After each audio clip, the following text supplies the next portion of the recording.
وحدت وحدت کے لیے آپ اگر میں مثال دیتا ہوں وحدت کے لیے توجہ فرمائیں. وحدت ان گھڑی لکڑیوں کو گٹھا بنانے کا نام نہیں ہے. انفٹ لوگوں کو ایک جگہ بٹھا دینے کا نام وحدت نہیں ہے. امیر المومنین کے گرد ایسے ہی لوگ جمع ہو گئے تھے جن کی کوئی چیز کوئی رگ آپس میں ملتی نہیں تھی، لیکن بیٹھے ہوئے سارے مل کے تھے کندھے ملا کے. حضرت نے ان کو خطاب کیا، ایھا الناس المجتمعۃ ابدانہم المختلفۃ اہواؤہم. اے وہ لوگوں جن کے جسم تو آپس میں مل گئے ہیں لیکن ان کے دل نہیں ملے، آپس میں راہیں ایک نہیں ہیں. وحدت اقتدار کی کرسی سے لپٹنے کا نام نہیں ہے، اللہ کی رسی کو تھامنے کا نام ہے. اقتدار کی کرسی تھامنے کا نام وحدت نہیں ہے. وحدت کے لیے تزکیہ ضروری ہے. وحدت اس وقت ہوتی ہے اگر آپ درخت جنگل سے درخت کاٹ کے لائیں، ان درخت جیسے ہیں ویسے ہی رہیں، آپ ساری عمر کوشش کر لیں ان میں وحدت پیدا نہیں کر سکتے. جب تک آپ ان کو چھیلو گے نہیں، ان کو کاٹو گے نہیں، اس کے اوپر رندا نہیں چلاؤ گے، اس کو ہموار نہیں کرو گے، اس وقت تک یہ دو لکڑیاں آپس میں مل کر ایک دروازہ نہیں بنا سکتی. انسان ان لکڑیوں سے زیادہ مشکل ہے، ناہمواری انسانوں کے اندر زیادہ ہے.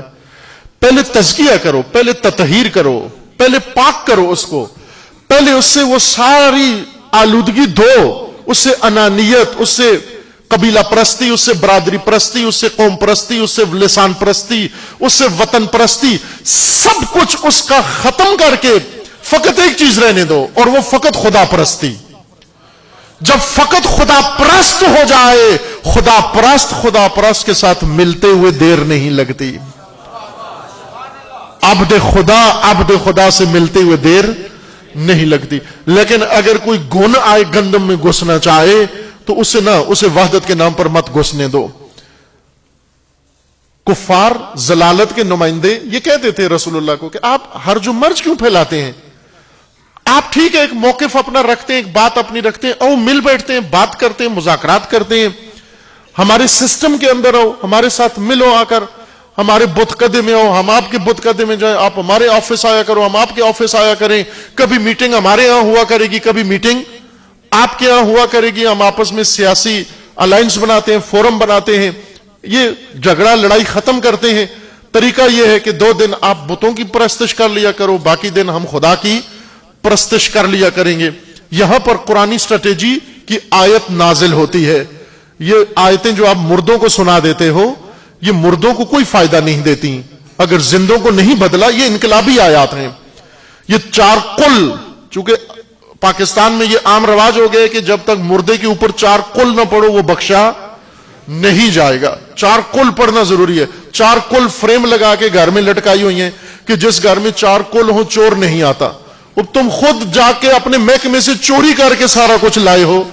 4 قل نے تمہیں نہیں روکا چوری کرنے سے، اس 4 قل نے تجھے نہیں روکا رشوت لینے سے، اس 4 قل نے تجھے نہیں روکا سود لینے سے، تو تیرے گھر میں چور کو روکے گی یہ قل؟ یہ قل اس لیے نہیں ہے چوروں کو پکڑے، یہ قل اس کے لیے ہے کہ تجھے اللہ کا راستہ بتائے. ایک قل میں ہے قل هو اللہ احد، کہ صرف کہہ اعلان کر، تیرا شعار یہ ہونا چاہیے کہ اللہ ایک ہے اور اللہ کے علاوہ کوئی میرا معبود نہیں ہے، کوئی اس کا ہم پلہ نہیں ہے. اور پھر دوسری آیت، یہ دونوں سیاسی آیات ہیں، یہ دینی سیاست ہے. جو امام خمینی فرماتے ہیں ہمارا دین ہی ہماری سیاست ہے، وہ یہی سیاست ہے. دوسری آیت کیا ہے؟ دوسرا قل یہ کہہ رہا ہے کہ جو بھی تجھے نظام ضلالت میں گھسنے کی دعوت دے، ببانگ دہل اس کو کہہ دے، اکیلا ہے تو بھی کہہ دے، قل یا ایھا الکافرون لا اعبد ما تعبدون ولا انتم عابدون ما اعبد ولا انا عابد ما عبدتم ولا انتم عابدون ما اعبد لکم دینکم ولی دین. اے کافرو، اے مشرکو، اے طاغوتو، اے ضلالت میں گھرے ہوئے لوگوں، میں ضلالت کے ساتھ ملنے نہیں آیا، ضلالت کو ختم کرنے آیا ہوں.